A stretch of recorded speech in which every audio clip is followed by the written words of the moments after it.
When I was traveling through Japan, the very first thing I've noticed is that I felt like a white monkey. Educated, traveled, but somehow just not on the same level as people around me.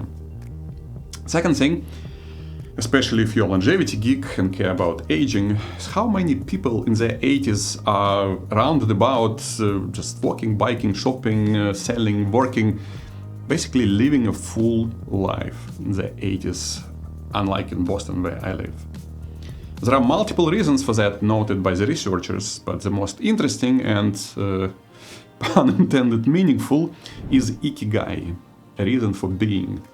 The idea that happiness in life comes from finding activities and passions that give your life purpose and meaning, a mindset which is cultivated in Japan.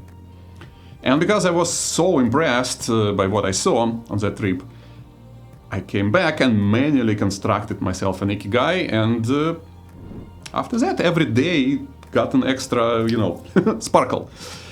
That's why Ikigai is one of the 12 essential pillars of longevity. So let's talk about finding and constructing your Ikigai and how it differs in the USA, because the usual diagram is not exactly how they approach it in Japan. Why Ikigai works? Nothing in biology makes sense except in the light of evolution. So what's going on here? Imagine two groups of people.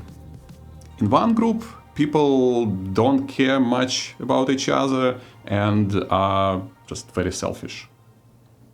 In another group, they do care about each other and try to stay connected and help each other.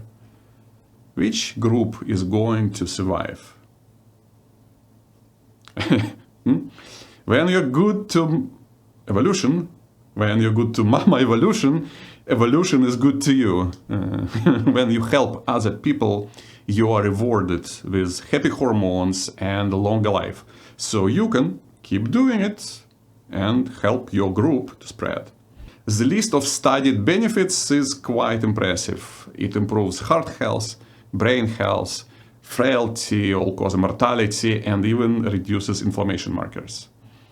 The question is how to integrate Ikigai into your life and which version works better, American or Japanese. The image you usually see with Venn diagram is an American version, so let's start there. It's actually practical and actionable.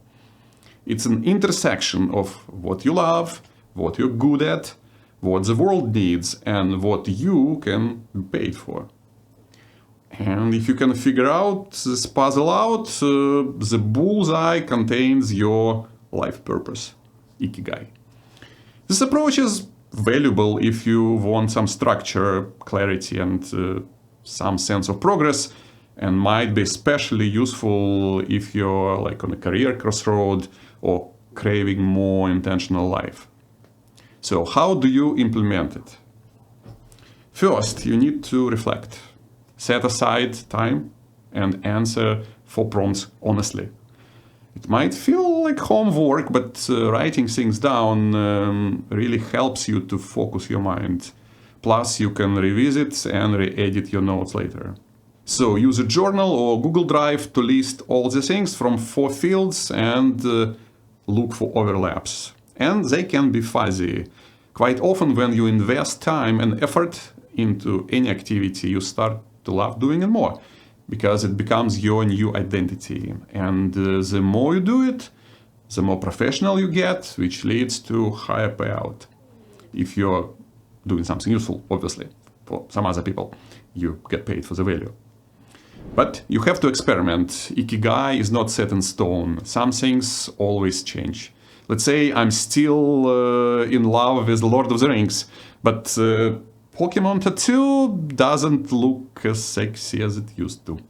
I bet you have something similar in your life and experiences as well.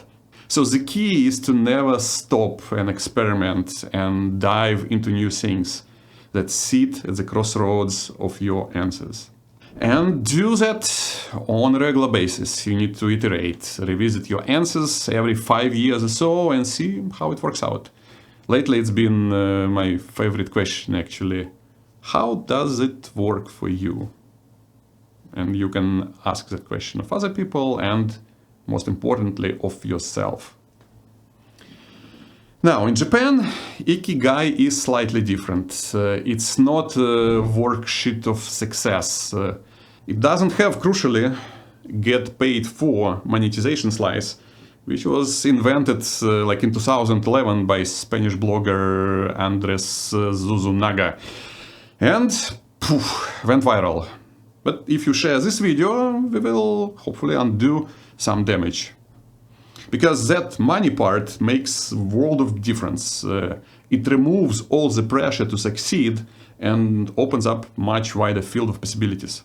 From tending a garden to perfecting a craft to a degree which goes above and beyond the product and all the way into art. That's what you see all over the place in Japan. On the other hand, it gives more space to contribution and belonging, which you integrate into regular life. To implement this approach, focus on what brings you quiet satisfaction. And it doesn't have to be one grand thing. It can be multiple micro ikigais done with intention and mindfulness. And ideally, connecting with other people and supporting them, because at the end of the day, it's all about helping each other in both versions when done right. So it's up to you to choose which one you like more, or just do what I do.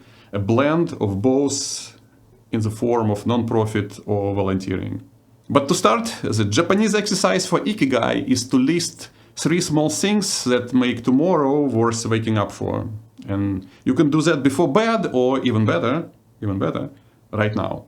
Because your words might help and move someone else, which is the whole idea. In my case, I'll go first. Here's a video of how I found my purpose with some examples and longevity tips, of course. Living is smart, aging is bad, and I'll see you there. So let's keep inspiring each other.